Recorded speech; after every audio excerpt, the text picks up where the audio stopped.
Welcome to Distorted Opinions. I'm Kayla, and this week I'm joined by Ted and Keisha. And last week, if you weren't able to join us, we had Dustin Mitchell, a guitar player based out of Tennessee, who joined us, and we had a great time chatting with Dustin.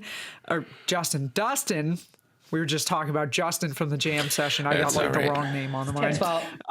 Okay. Yep. But yeah, so Ted very eagerly had some notes ready for a different show last week. So he's prepared some topics here that I thought the interview with Dustin was this week, and so I was prepared for last week, and now I wrote all these notes, and now it's all switched around. But I didn't have. Yeah, but at least I'm ready. I can sit down and be like, I can bring this to the table. Yes. So I think just jumping right to it, the first item on my list is the well-known group Eskimo Callboy has changed their name. Oh, really? And I think it happened at the beginning of March. But they're no longer Eskimo Callboy. They are Electric Callboy. And apparently at the end of last year, they released a statement saying that they realized that lyrics in some of their previous songs could have been viewed as discriminatory. And so they weren't happy with that. As time progresses, you become more aware of the situation and the cultures change. So in an effort to help distance and repivot and regroup the band, they changed their name to Electric Callboy, because also Eskimo, Callboy, Eskimo, an actual native group, and none of them, they're all German. So, different different mindset now. So with that, they released a new song under the new name called Spaceman, and the music video is just as hilarious as all their other ones, which I see Kayla smiling because you know what that means. If you've seen any of their music videos, you know it's on a ridiculous level. And this one is right up there in being ridiculous. I feel like this new song is the same songwriting recipe as their prior songs. So it's very predictable to me.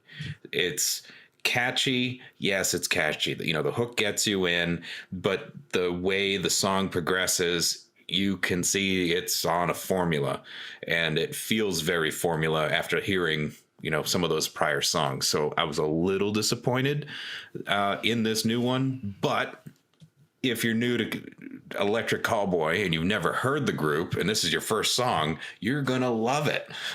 So I mean, you can't bash it. But either way, that was rather notable because we've talked about Eskimo Callboy in prior episodes and talked about some of their hilarious music videos. So when I saw that pop up, I'm watching the video for Pump It right now. Oh, Pump It's so funny. That's funny. That is so good. It's hilarious. They're like working out in a gym. I assume these guys are all wearing wigs. I can't imagine that's their real hair. But the Ted, the next jam session, I would like to see you standing behind the drums, running in place, playing like this, dude. Have you seen the video? I have, and unfortunately, he's not really using a bass drum, so it's far more attainable. The guitar is like a dumbbell weight. And I saw behind the scenes that dumbbell weight guitar was custom made.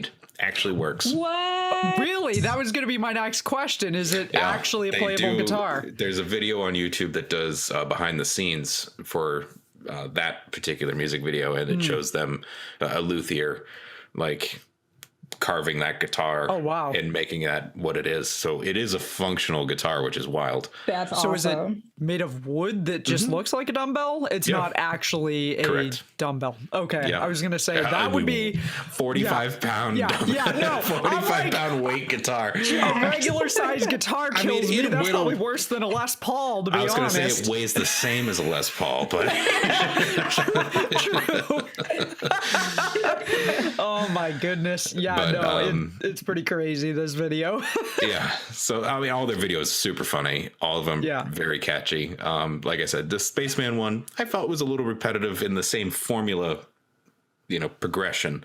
So that was my only critique of that song. But like I said, it's catchy. It's them. It's very much them.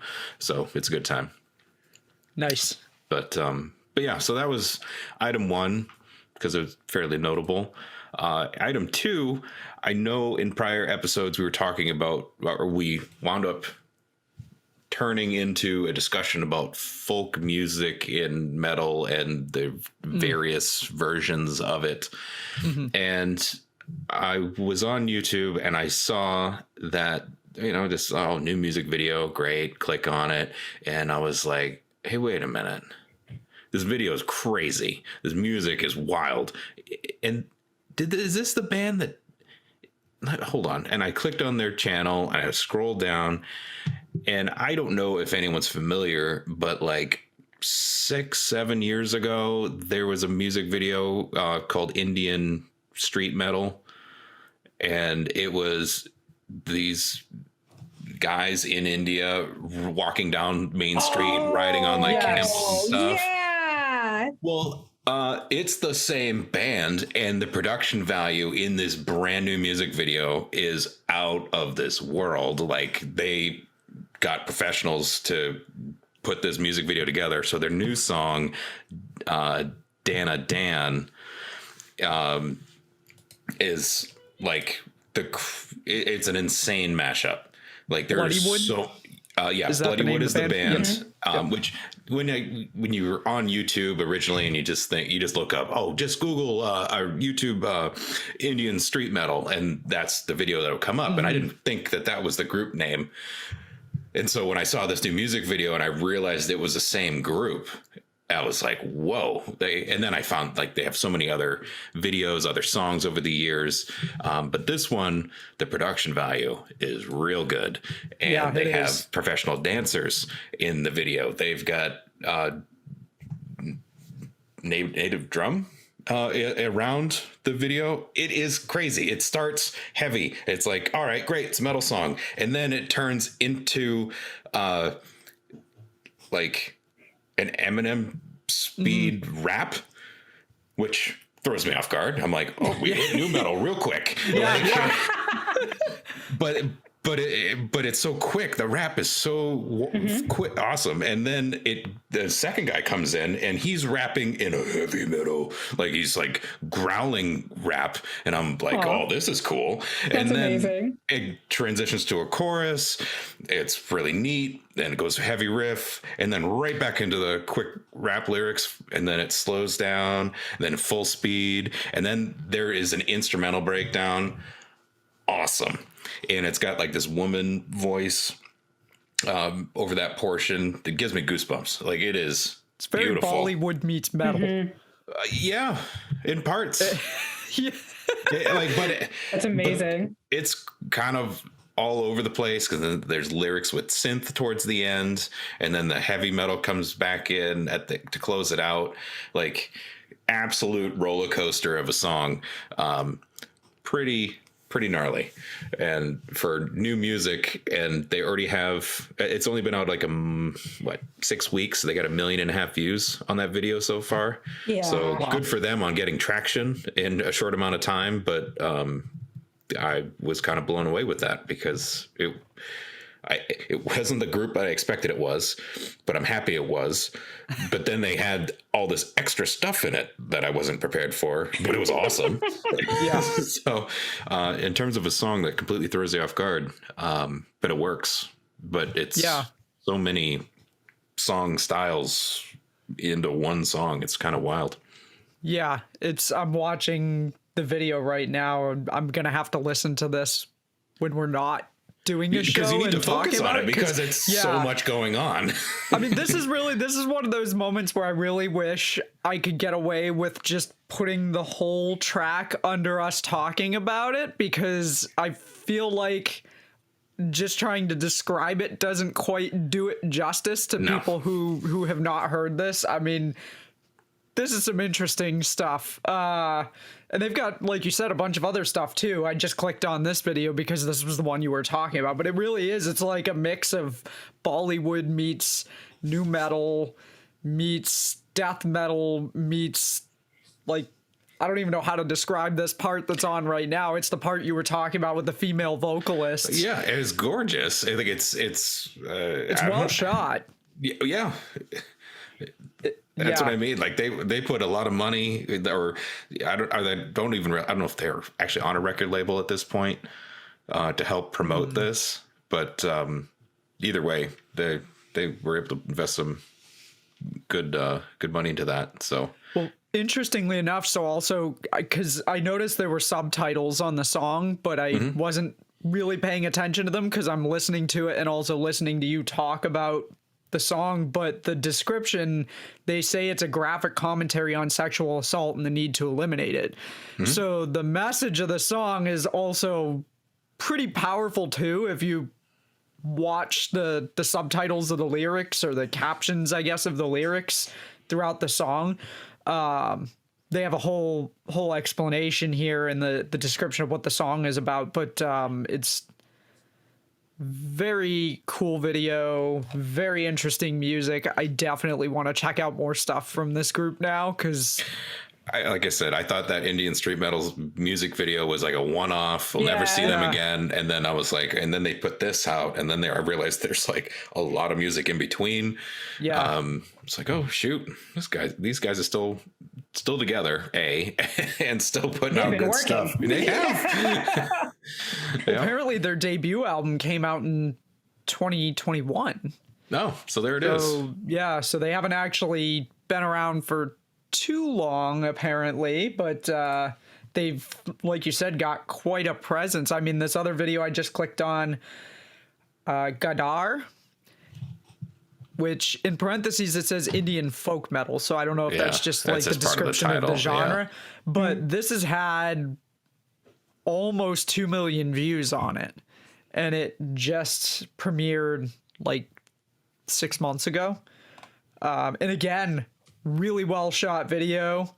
They're outside, like riding on, I don't know if they're actually motorcycles, but if you've ever seen footage of anybody in India like riding on the roads, they ride a lot of bikes. I don't know if they're mopeds or if they're like full-on motorcycles, but the singers riding along on a bike and driving through these rural areas where there's like cows on the side of the road. They've got the band is playing in some abandoned bus lot or something where there's just like these buses that look like they haven't been driven in 40 years. They're all rusted and the windows are all broken out, and it's a very cool, like much like the other video, it's a very cool video. It's well shot. The music, the recording of the music is well produced. It's it's a metal song with an Indian vibe. It's got a lot of like sitar in it as well, so that's probably where the folk aspect of it comes in. It's very cool. I love this. I love this a lot. I'm going to listen to more of these guys afterwards because this is cool stuff.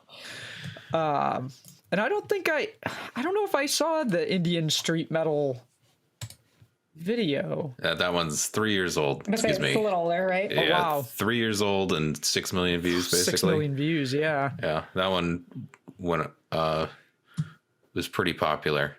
But yeah, that was another random find. Nice. I was actually, it wasn't even that video. It was like someone reacting to one of those reaction videos. And I was like, the band name sounds cool, and Bollywood, Bloodywood, it's kind of off of Hollywood, playing words. I'm like, all right, what is this? And then I was like, oh, I need to watch this separate from somebody talking over it. So not disappointed. Very cool. For sure. Yeah, I will. YouTube strikes again for Ted. It strikes all the time. Are you kidding? Yeah. Continues to just knock it out of the park every time he logs on. Ted sends me occasionally some links through Google Chat of videos that he's found on YouTube throughout the day, and I haven't seen these, but another one you did send me recently was where's that tab? I lost track of my tabs here, and I have way too many windows open. Oh, the Lamb of God cover of Wake Up Dead with Dave Mustaine from Megadeth, which was really cool. And also just like it goes back to what a world we live in, where it's not just like independent, lesser known musicians that are putting out these high level recordings from their homes, but this video looks like all of the people involved shot this and recorded it in their Everyone's own house. like home studios and then put this thing together, and it sounds just like a recording you would have heard out of a studio if all those people got in the same room. Like, what a difference between, I don't know, like the 90s era of music production and now, where it's like you can do all this stuff from home and put together this killer video and this like high quality recording. But it's a very cool cover. Little bit, I don't know, it's cool, but to me a little bit depressing because it's showing Dave Mustaine's age and I think his health a little bit. Like, I know he's been through a lot in recent years, but he did the solo in this recording as well as he did the opening vocals, but particularly when he's playing the solo, he's like sitting down and he definitely does not look like the Dave Mustaine of the era when the song was originally recorded. But it's still very, very cool cover and kind of collaboration between Dave Mustaine and the guys from Lamb of God. So I thought that was a really cool video, definitely worth checking out if you haven't seen it. Just Google Lamb of God Wake Up Dead and you'll, I'm sure, find it on YouTube. But and that's both just bands are on tour right now, and they Chris Adler, now former drummer, did a concert tour with Megadeth, I want to say in like 2019 or so. So there was already some relationship between the bands over the past number of years. So the fact that A, they're touring together, it's awesome. But B, then they did this collaboration song, also awesome. So cool to mix both styles, both bands together, because it's a lot of it's clearly Megadeth sound, but then you got the Lamb of God sound at the same time, which is my personal favorite. So it's cool. It's a cool mix. Yeah, it is. So I mean, Ted's not quite as bad as me as far as like I send out a ton of TikTok videos. I'll sit there and send him. So he's a little more particular about what he's been sending me. I had sent you like 4 things, and I didn't, because in Google Chat you can see whether you read them or not, and I wanted to make sure the queue was cleared before I start firing off anymore. You're hilarious. Just, now the queue is cleared. I'm fair game. I'm gonna find more stuff to start shooting it over. Reason why he wasn't sending you more. I just want that to think. Yes. Oh yeah. Yes, he's more conscientious than I am. I mean, I'm conscientious in the sense that I know Ted's not on TikTok, so I don't bombard him, but Keisha gets the pleasure of me just like, there will be nothing for a while, and then when I have time and I'm sitting there, I'm like, check this out, check this out, check this out, and I send like, I don't know, sometimes I think upwards of 15 videos in a night, depending. Yes. So yes, Ted's more conscientious in that sense. I do appreciate the ones that sometimes you'll send me something that's happening live, just in case I am awake and aware. Yes, see, that's cool. Sunny in the Black Pack usually. Yeah, like it's live. I'm like, oh great. Yeah, I haven't seen them in a while, and actually, so the other night I happened to be scrolling through and they were live.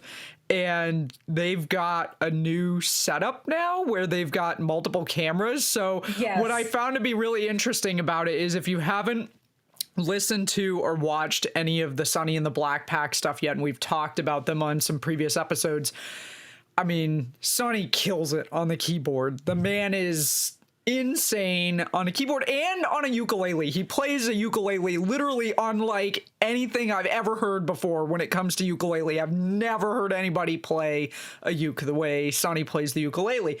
But the part that I find really impressive is with this new setup, he's going to town on the keys, and he's also running the switcher for their cameras because they don't have anybody kind of producing the video aspect of it. So in between tearing out this keyboard solo. He's switching between, there's a camera on him, then there's a camera on their guitar player, and there's a camera on the guy playing drums in the back, who usually with the old setup, you really couldn't see all that well. You could see he was in the back, but you couldn't really see what he was doing.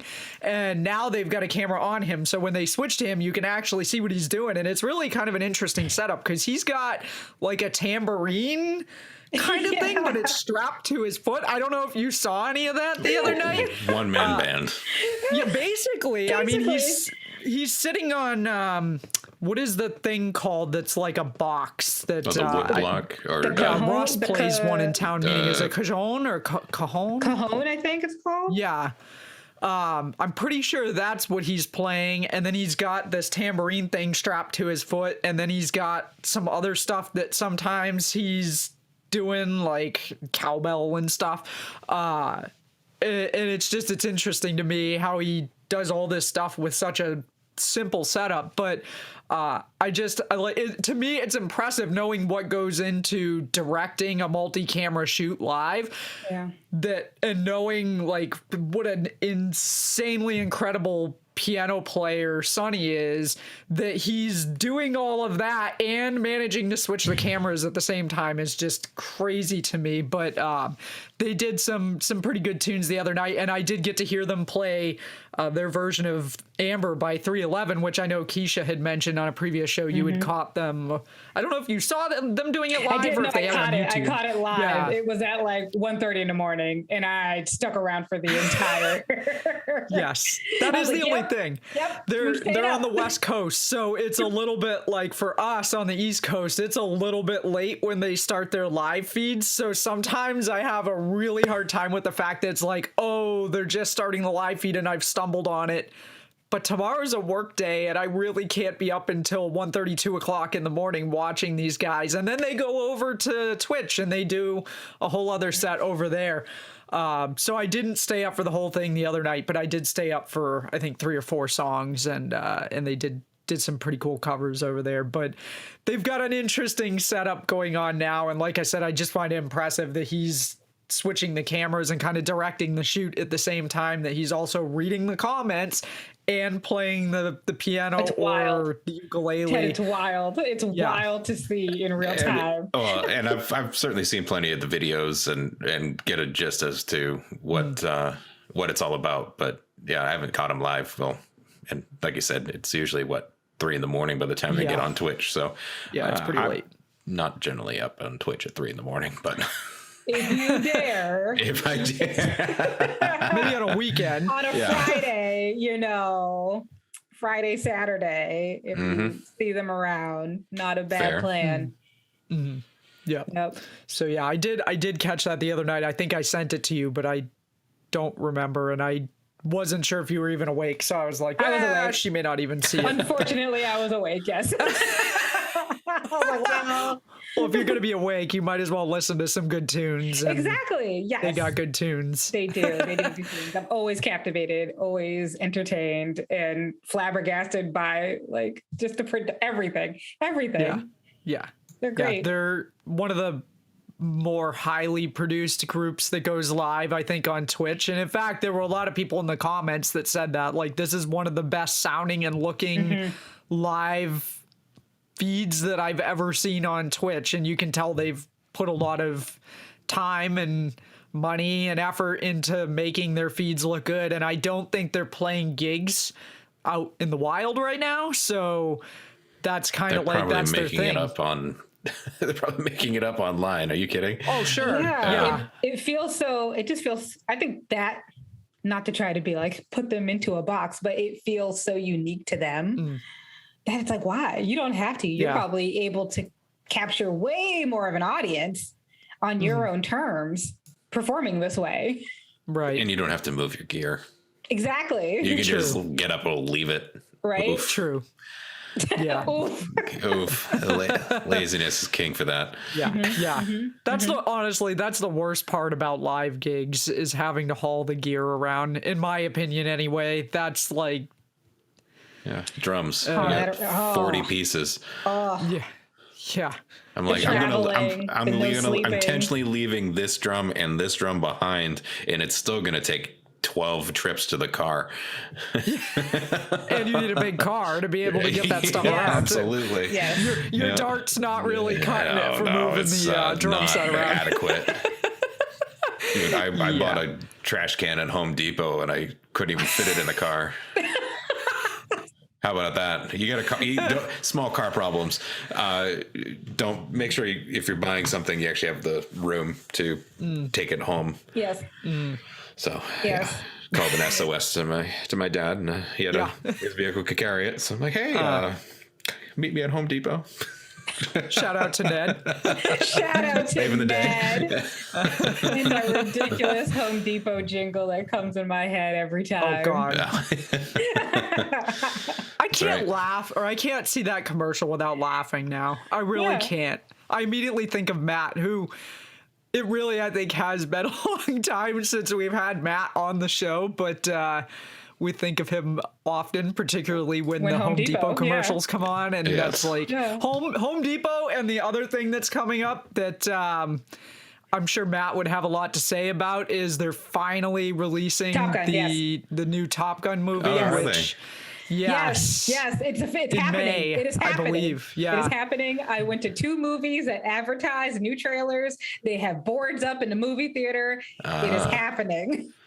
Yes. Gotcha. So I have not been to a movie theater in. I want to say I was probably freshman year of college was the last time I went to a movie theater. So then it was again, a while Kayla ago. Does not really watch movies. I don't. But also, full disclosure, I have a pretty nice surround sound system at home, and so.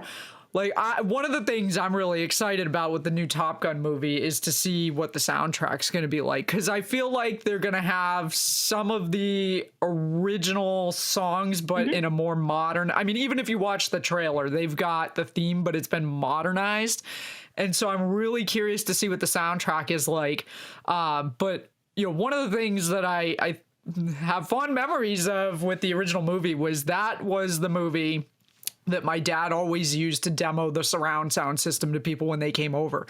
Because when the planes took off on the flight deck in that opening scene, it was like all around you, absolute insanity. And so you always knew, even if you weren't in the living room, you knew when there was somebody in the house that had not heard the surround sound system before, you could hear that particular scene being played at full volume on the surround sound system. So as much as it would probably have a similar effect from an audio perspective watching it at home, I feel like, given what I've seen of the footage of the flight sequences in the trailer, it's really something that I feel like I'd have to go watch in a theater. And as a film person, I think it's really cool. They just released a trailer where they talked about how they shot that, and all of the actors had to run the cameras and shoot all of their footage from the planes, because they actually put them all in F-18s,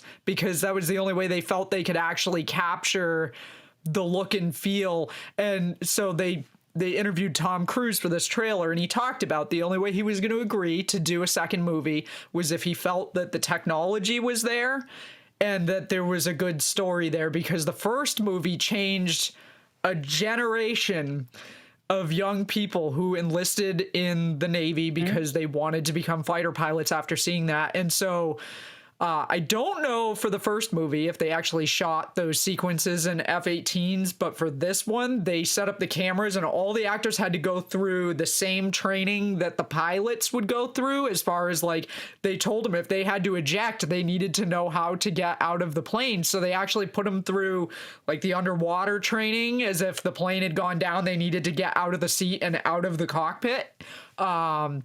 They put them through all that training, and then they also had to train with the cinematographer and learn how to compose their shots and control the cameras and basically be their own cinematographer and director in the planes, because they're actually in the back seat of an F-18. They're filming everything. And that was one of the things Tom Cruise said. You can't really get the same effect, like, their faces when they're at 6 Gs not the same thing as if they were trying to act and pretend that's happening. So everything, like, as a person who doesn't watch a lot of movies but is a video person, is an expert in video production.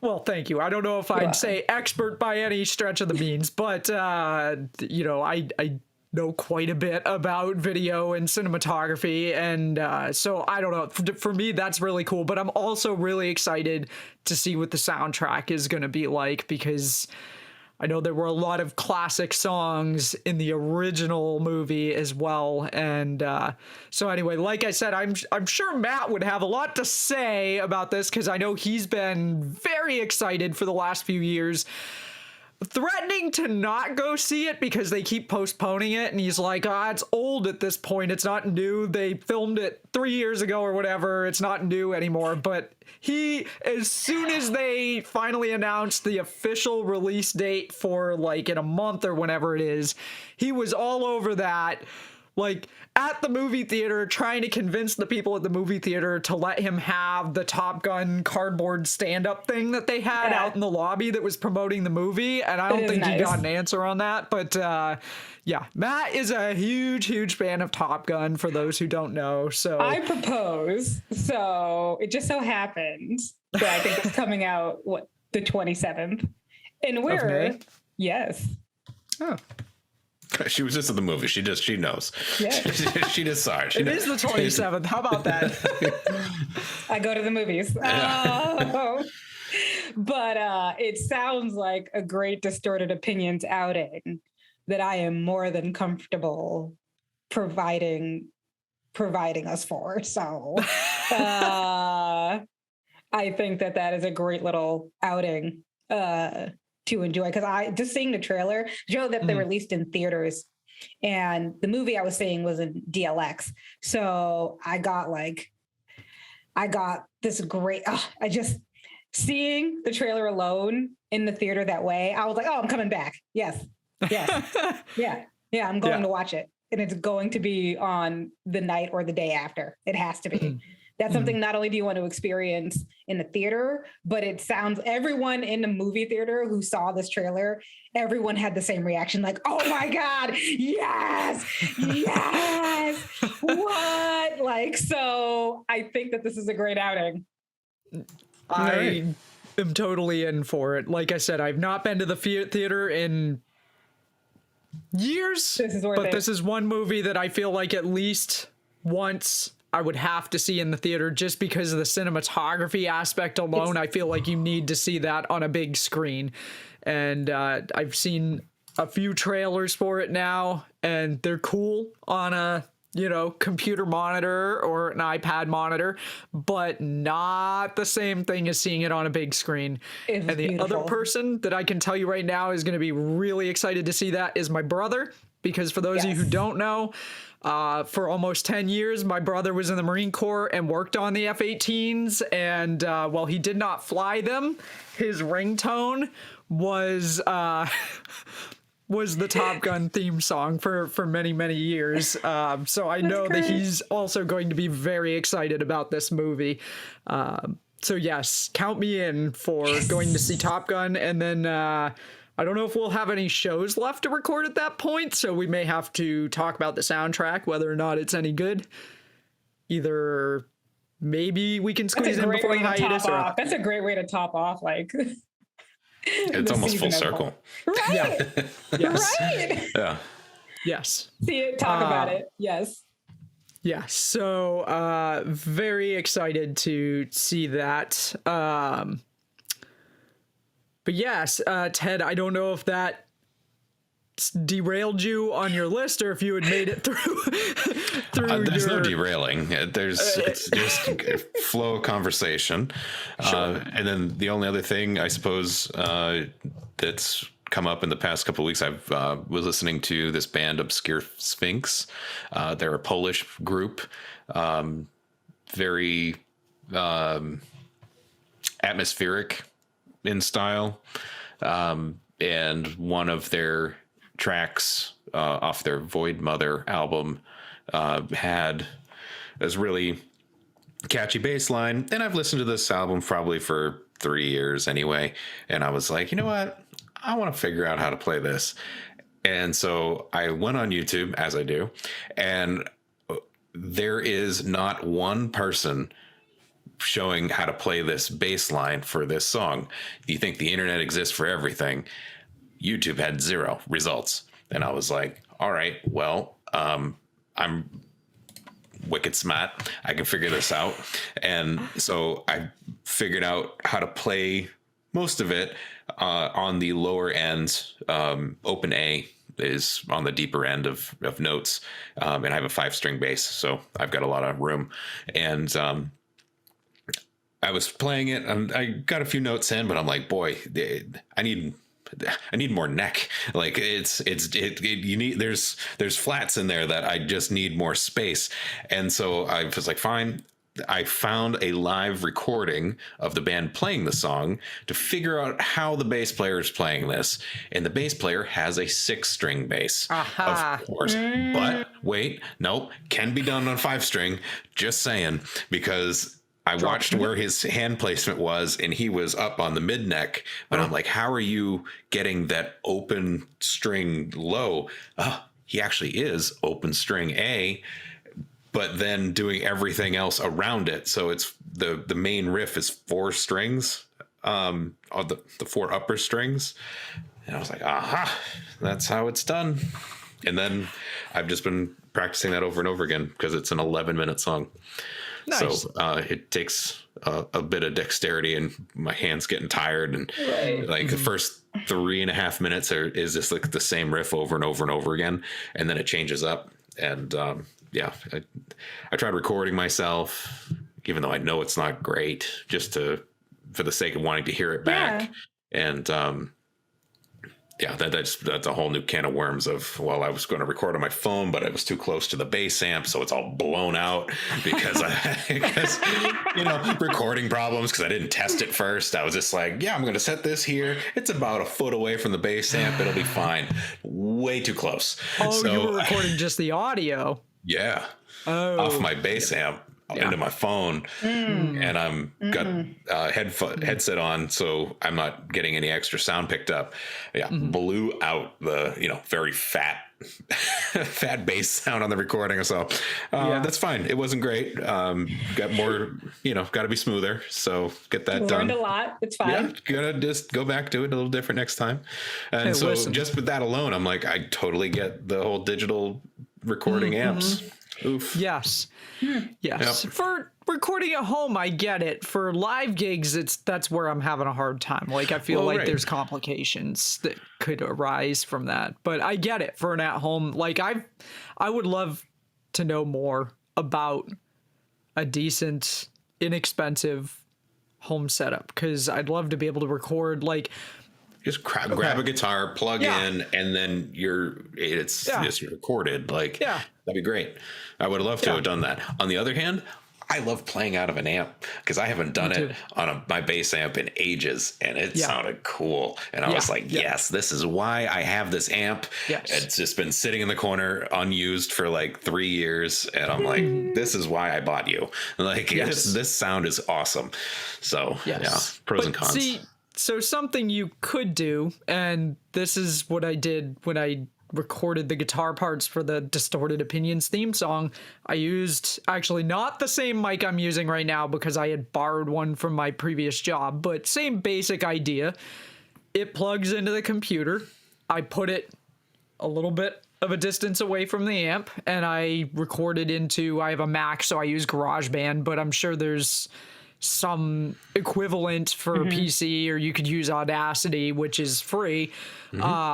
Which is, again, it worked okay, but there's cons to that too, that if you're not careful and you put the mic too close and you've got your amp a little bit too loud, that causes, the audio to be a little too hot coming into the computer. It's not the kind of distortion that you really aiming for when you want to add distortion. I actually use this microphone on that bass amp to record in Audacity for the bass part of our, which song. Sounds really good. It can be done.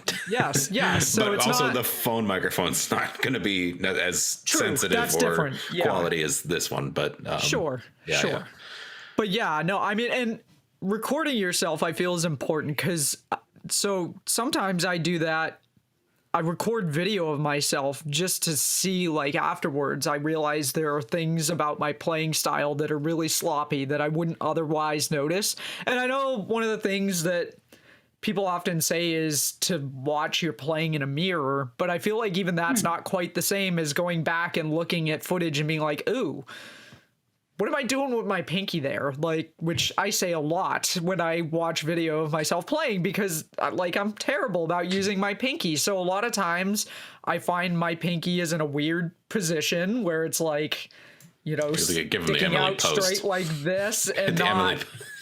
Yeah, like that is probably one of my biggest weaknesses is using the pinky on my left hand. And it's something that I've been trying to work on for years and I've gotten a little bit better about it, but still not great. But when I watch back video of myself, that's when I sometimes really see like, ooh, yeah, I should probably work on that a little bit more, or that would probably be cleaner if I did this instead of this. And then it's something that I can kind of like keep in my mind. So even if you're not recording it necessarily to share with anybody, there's a lot of benefit to recording yourself and listening back or watching back to kind of figure out what parts maybe worked or didn't work or why maybe they didn't work. At least for me anyway, I find that to be helpful and probably more helpful than watching myself play in front of a mirror, because I feel like I wouldn't necessarily catch some of the things trying to watch myself play in front of a mirror that I would see when I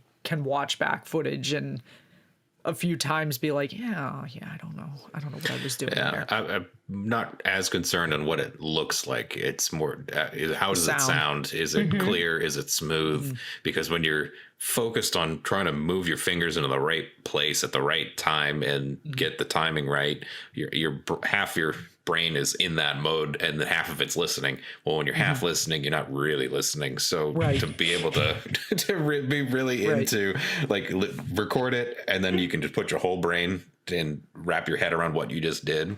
Game changer. Yeah. So absolutely makes you a better player.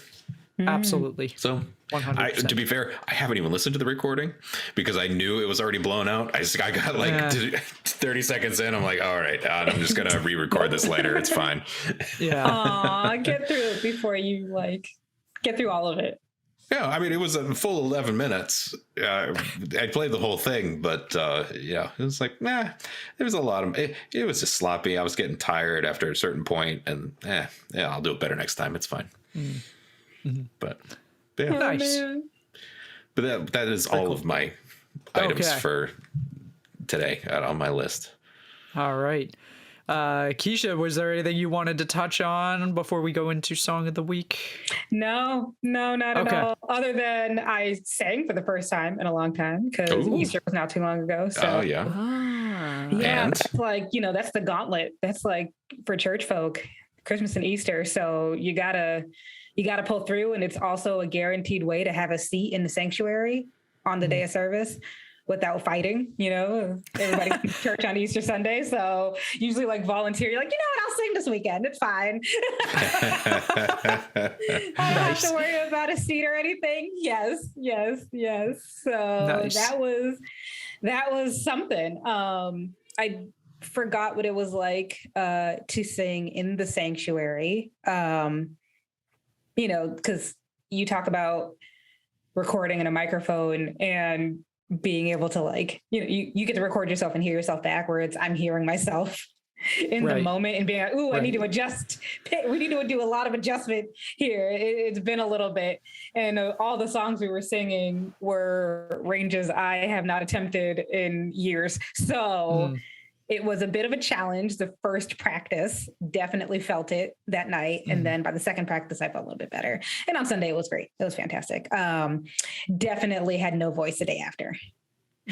So Caleb, by the time I saw you, I was like, I'm getting a little better now. End of day. Yeah, end of day. Next day. Next day. Next day. Yeah. Made it through. And then so it was really cool. Really cool experience. Nice. Don't know when I'll go back to another practice and sign back up again, but I feel like I've taken the next step before going back to karaoke frequently. All right. Well, that's good. It's something else I have not done in years. Right. Do you ever think about it? Do you ever think about like, do I want to go now? I have a karaoke playlist. I can practice in the car. If I'm going somewhere, I just get go, hit shuffle, and I've got like 9 songs on it, and I can just rip them through. I will need to know that next time. Oh, okay. Yeah, I've got a playlist for that. I need to know.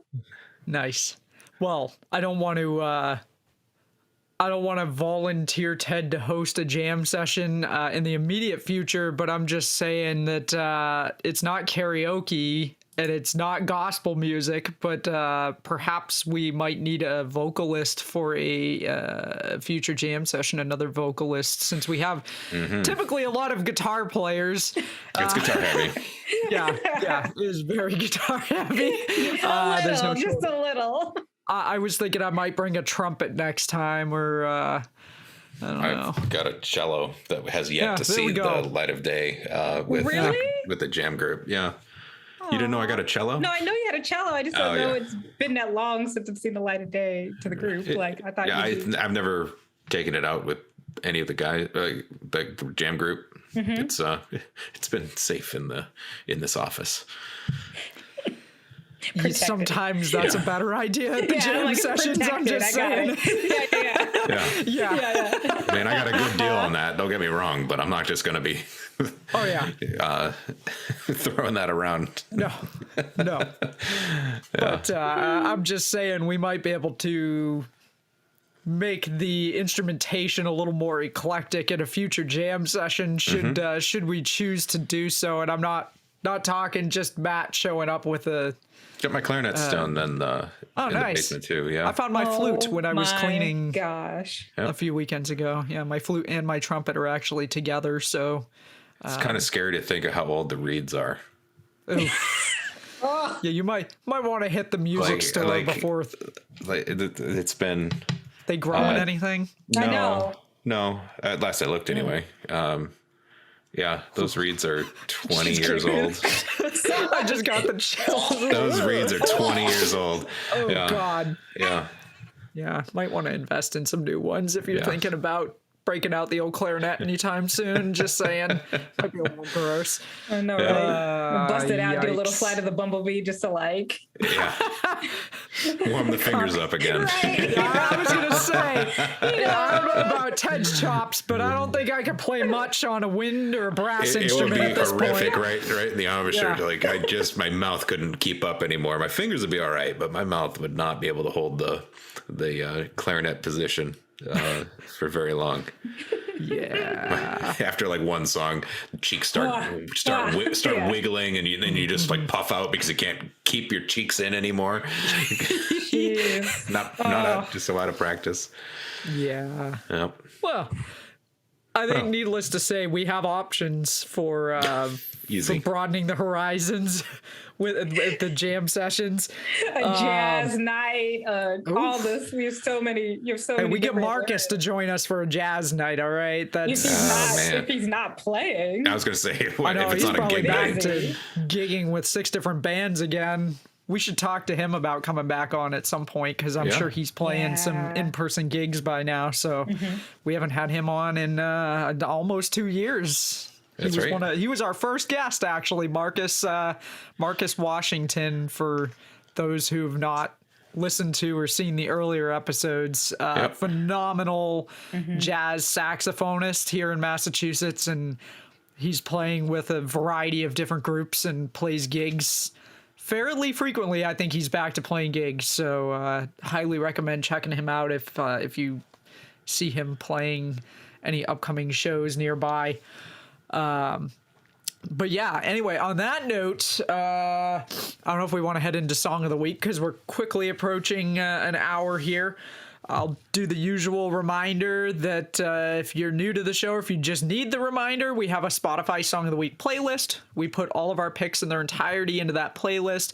We put the link in the description of every episode, or if you're watching the video version of the show, we have a Spotify scan code that we put on the screen. All you have to do is open up Spotify on your phone or mobile device, tap the camera icon in the search bar and hold it up to the screen, and it will take you right to our playlist, which you should favorite because we have lots and lots of songs in there, and we'll be adding more songs. And when we go on our hiatus, you're gonna, I think, need some songs to get you through the dry period of no new Distorted Opinion shows, and we'll have you covered for hours and hours if you favorite our playlist.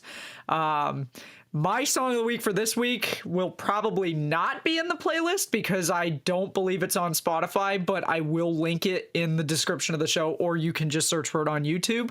But my pick, I kind of gave it away to Keisha and Ted like last week because I just happened to be on YouTube at the right time when the video was premiering, and I was like, oh, you guys gotta check this out. Fair warning, probably going to be my song of the week pick, and it is Cole McGuinness, who we've talked about. Keisha and I spent a whole episode talking about Cole McGuinness and his cover of Hurt, which was originally done by Nine Inch Nails, and then Johnny Cash also covered it.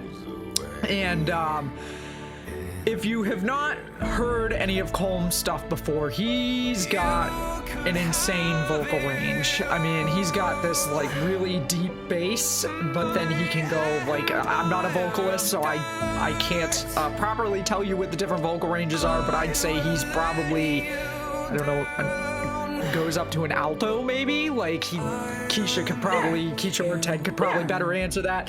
But he's got a wide vocal range, and so of course in typical Colm fashion, the song opens up and it's him doing Hurt in the really deep bass range, and then at the chorus he kicks it up to the higher range, which happens the first time about 1 minute and 40 seconds into the song, and that's when I got goosebumps. I was like, this is good. I think it's a nice balance of the Nine Inch Nails original version, the Johnny Cash version, and then it's got kind of his unique take on the song as well. And of course he's playing the guitar parts, the acoustic guitar parts. I'm pretty sure there's some strings in there. I can't be 100% certain that he's playing the string parts and it's not pre-programmed, but Ted, you're muted. I just listened to that and holy yeah. Whoa. Like, I know you were saying he goes alto, and I haven't listened to that song, so but just fast forward to 140, you'll hear the part. I was enjoying the time, and he's down here, which is my normal time to topping range, and then he brings it down. Yes. And then he's like so down deep here, and if he goes any higher than that, like if he's gonna go to like Muse high, brain explode. Pretty wild. It's amazing. It's pretty amazing. Yeah. I really, really enjoyed this cover. And knew immediately when I heard this was going to be my song of the week pick. I'm hopeful that he might put it on Spotify at some point so that I can add it to the playlist and add it to one of my regular playlists. But for now, I will put the link into the description of the show so that you can find it, or you can just search for Colm McGuinness, COLMMCGUINNESS, and his cover of Hurt. Phenomenal cover. I highly recommend you check it out, and check out his other stuff while you're at it too, because he's got a lot of really cool covers on there. I've really been enjoying a lot of his stuff, so definitely give it a listen. That's my pick for this week, Colm McGuinness' cover of Hurt. And with that, I will pass it over to whichever one of you wants to take it next. Good. All right, well, it's really easy because it's going to be Bloodywood and Danadan, because I listened to that song about at least a dozen times in the past week. Because every time you listen, there's something else about it, because there is so much going on that you focus on something a little different. You know, I didn't realize, this instrument in the background was doing this little, filler piece to help support the song. And it is just, it's different, it's cool, and like I said, it's just got every time I forget every time, like how much stuff there is going on in that song and the different genres that are played, like we talked about.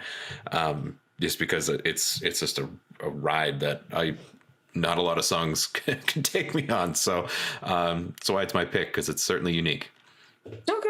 All right. Well, if we're going with things that we've listened to consistently and it's just on repeat, mine, which is a relatively newer song, is called Say Nothing by Flume, Flume. This is an electric dance popish hit, if you will. And I have to say, I think I had Sirius on Saturday when I was cooking. And usually I'll listen to like hip hop or 80s or something when I'm cooking. That usually gets me in my vibe. But something told me to switch to BPM, which I do mainly when I'm working out. And then this song popped on and I was like, stop, pause, wait a second. Like, what is this? What am I listening to? What I feel like this did for me was encapsulate, if I were to, in another life, own my own spot. To my friends know, I'll cook. I do cook. One of my favorite things to do. If I were to own a spot, this is the type of music I would definitely be playing in my own little like lounge-ish area. Nice. This has everything that I like in terms of a vibe, when not only for people who are like dining or trying to like enjoy a good time, but for me as a cook, this is definitely something that would get me amped up. So it's pretty simple, but lyrics are simple. Everything about it is as you would expect from, an electronic hit. But for me, it's just very special because it feels like it's a bit of my identity in this song. Mm. Nice. I'm listening to it now. I like this. This is like right up the alley of the kind of stuff that I've been listening to lately. So that's definitely going on my playlist as well. Good songs. Good songs this week. It reminds me of another artist that I'll have to share with you, Keisha, afterwards, because I can't think of it. Okay. But yeah, if you like this, then I've got another song for you. So yes, that in this style, like okay, nice.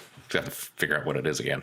I'm definitely trying to get like this playlist of like restaurant music I would have to get me through a Saturday. Mm-hmm. That's a good song. I will be curious to see what Ted has. Yeah. I brought it up in the past already. I just can't remember what it... Betamax. No. It'll be a bit. Anyway. Yeah. We'll figure it out. Well, on that note, we will put Ted and Keisha's picks into the playlist. Mine does not yet exist on Spotify, but like I said, I'll link it in the description so you can find it on YouTube.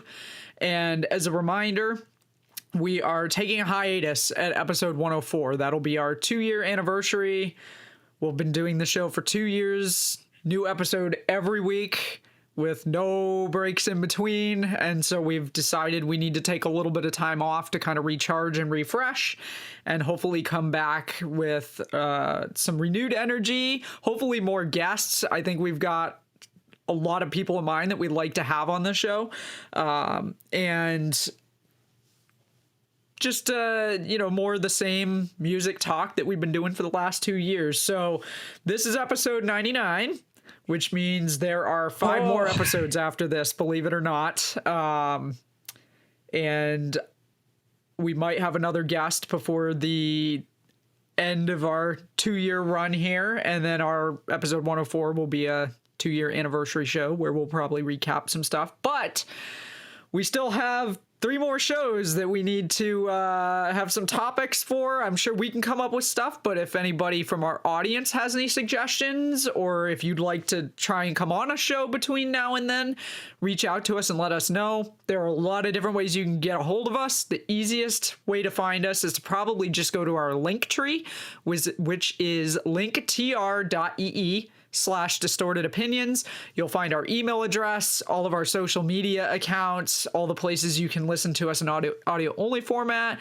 You can find our YouTube on there. We're still trying to get to 100 subscribers. I think we're holding steady at 57 right now. So tell your friends and family to go find us on YouTube and hit the subscribe button. Even if you don't watch the video version of the show, we'd appreciate a subscribe because we want to get a custom URL instead of the big long URL that YouTube gives you if you don't have at least 100 subscribers. So you'll find the link to our YouTube in the link tree, or you can just search for Distorted Opinions over on YouTube. But again, our link tree is linktr.ee/distorted opinions. With that, we will see you next week with a new episode. Thank you, Keisha and Ted, for joining me, and we'll see you then.